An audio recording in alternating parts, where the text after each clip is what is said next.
We've known about the cemetery for quite a few years. My husband has family buried out there himself. But it actually started snowballing just a few weeks ago. People posting pictures of the cemetery online, and that ended up with our Facebook page being formed on, I believe it was March the 18th.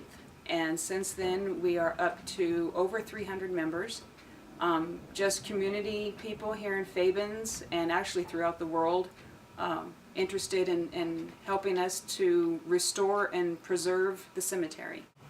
John Kind, who is a deputy with the Hudspeth County Sheriff's Department, also works with findagrave.com. And he was contacted by a family in North Carolina to find a family member's grave. And he thought that it was the Catholic cemetery. He went over to the Catholic church and they said, we have no record of it. So he went over to San Jose Funeral Home and they said, well, maybe he's buried out at the Old Baptist Cemetery. And so he stumbled upon it and has started doing research on it.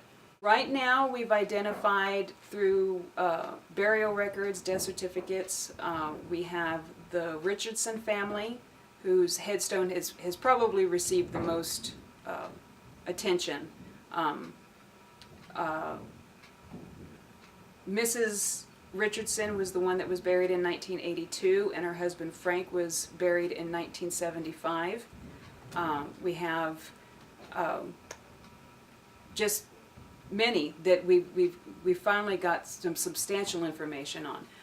Right now, through family members, we've identified at least 30 people that are buried out there.